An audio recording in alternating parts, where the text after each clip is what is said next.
پیدائش اس کا 34واں باب جو 31 آیات پر مشتمل ہے۔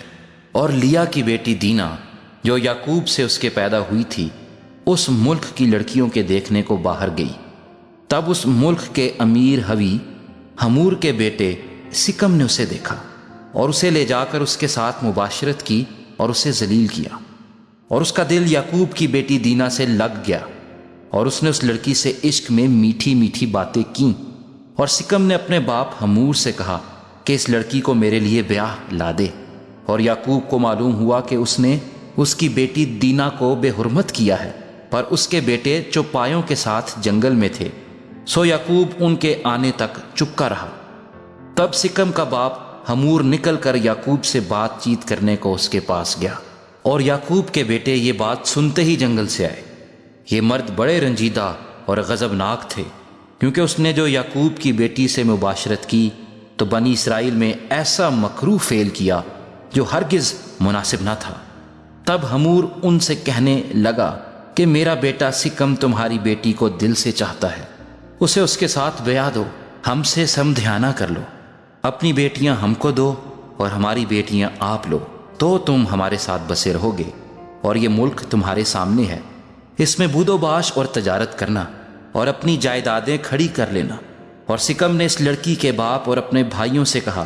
کہ مجھ پر بس تمہارے کرم کی نظر ہو جائے، پھر جو کچھ تم مجھ سے کہو گے میں دوں گا، میں تمہارے کہنے کے مطابق جتنا مہر اور جہیز تم مجھ سے طلب کرو دوں گا، لیکن لڑکی کو مجھ سے بیاہ دو۔ تب یعقوب کے بیٹوں نے اس سبب سے کہ اس نے ان کی بہن دینا کو بے حرمت کیا تھا، ریا سے سکم اور اس کے باپ حمور کو جواب دیا اور کہنے لگے کہ ہم یہ نہیں کر سکتے کہ نامختون مرد کو اپنی بہن دیں، کیونکہ اس میں ہماری بڑی رسوائی ہے، لیکن جیسے ہم ہیں اگر تم ویسے ہی ہو جاؤ کہ تمہارے ہر مرد کا ختنہ کر دیا جائے تو ہم راضی ہو جائیں گے، اور ہم اپنی بیٹیاں تمہیں دیں گے اور تمہاری بیٹیاں لیں گے اور تمہارے ساتھ رہیں گے، اور ہم سب ایک قوم ہو جائیں گے۔ اور اگر تم ختنہ کرانے کے لیے ہماری بات نہ مانو تو ہم اپنی لڑکی لے کر چلے جائیں گے۔ ان کی باتیں حمور اور اس کے بیٹے سکم کو پسند آئیں، اور اس جوان نے اس کام میں تاخیر نہ کی، کیونکہ اسے یعقوب کی بیٹی کا اشتیاق تھا، اور وہ اپنے باپ کے سارے گھرانے میں سب سے معزز تھا۔ پھر حمور اور اس کا بیٹا سکم اپنے شہر کے پھاٹک پر گئے اور اپنے شہر کے لوگوں سے یوں گفتگو کرنے لگے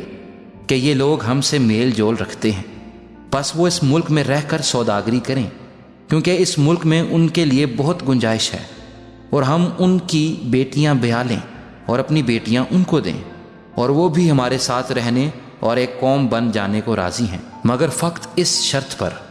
کہ ہم میں سے ہر مرد کا ختنہ کیا جائے جیسے ان کا ہوا ہے۔ کیا ان کے چوپائے اور مال اور سب جانور ہمارے نہ ہو جائیں گے؟ ہم فقط ان کی مان لیں اور وہ ہمارے ساتھ رہنے لگیں گے۔ تب ان سبوں نے جو اس کے شہر کے پھاٹک سے آیا جایا کرتے تھے حمور اور اس کے بیٹے سکم کی بات مانی، اور جتنے اس کے شہر کے پھاٹک سے آمد و رفت کرتے تھے ان میں سے ہر مرد نے ختنہ کرایا۔ اور تیسرے دن جب وہ درد میں مبتلا تھے تو یوں ہوا کہ یعقوب کے بیٹوں میں سے دینا کے 2 بھائی شیمعون اور لاوی اپنی اپنی تلوار لے کر ناگہان شہر پر آ پڑے اور سب مردوں کو قتل کیا، اور حمور اور اس کے بیٹے سکم کو بھی تلوار سے قتل کر ڈالا، اور سکم کے گھر سے دینا کو نکال لے گئے۔ اور یعقوب کے بیٹے مقتولوں پر آئے اور شہر کو لوٹا، اس لیے کہ انہوں نے ان کی بہن کو بے حرمت کیا تھا۔ انہوں نے ان کی بھیڑ بکریاں اور گائے بیل اور گدھے اور جو کچھ شہر اور کھیت میں تھا لے لیا، اور ان کی سب دولت لوٹی، اور ان کے بچوں اور بیویوں کو اسیر کر لیا، اور جو کچھ گھر میں تھا سب لوٹ گھسوٹ کر لے گئے۔ تب یعقوب نے شیمعون اور لاوی سے کہا کہ تم نے مجھے کڑھایا، کیونکہ تم نے مجھے اس ملک کے باشندوں یعنی کنانیوں اور فرزیوں میں نفرت انگیز بنا دیا، کیونکہ میرے ساتھ تو تھوڑے ہی آدمی ہیں، سو وہ مل کر میرے مقابلے کو آئیں گے اور مجھے قتل کر دیں گے، اور میں اپنے گھرانے سمیت برباد ہو جاؤں گا۔ انہوں نے کہا تو کیا اسے مناسب تھا کہ وہ ہماری بہن کے ساتھ کسبی کی طرح برتاؤ کرتا؟